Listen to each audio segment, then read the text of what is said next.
of a Zoysia grass installation. You look here, this is about 4 months old in southern Florida, and I replaced St. Augustine after years of fighting with St. Augustine, and things got particularly bad over the last couple of months where you just couldn't keep the weeds out of it, you couldn't keep it green, and so someone suggested Zoysia, and that's what I put in here. So far in winter for 6 months, it's far superior to St. Augustine, even the newer St. Augustine strains.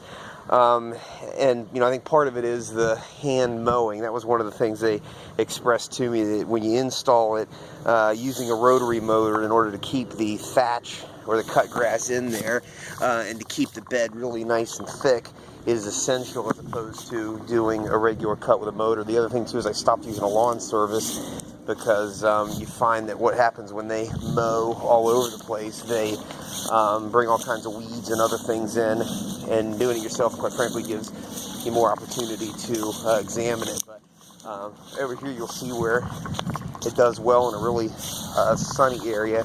This had been a little bit problematic in the St. Augustine, but in the two areas there that's full direct sunlight all day long, and here into the shade, you'll see that that's super green and just really healthy. It's kept out the weeds real well with not a whole lot of spraying, much of anything.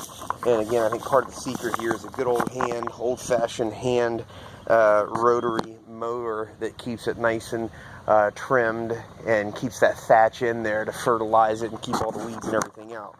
I'll continue to monitor and give updates, but what I'm looking for is feedback on the review and other people that are searching for Zoysia as an alternative ground cover to St. Augustine. And again, part of what I had heard from the professionals is that because of the overabundance of St. Augustine, the disease, fungus, rot, and other things, you can look anywhere around the neighborhood and see examples of that, that St. Augustine has become more difficult to manage. We'll see what happens in the middle of summer and figure out the drought tolerance of this Zoysia, but for now at least it's a really good installation.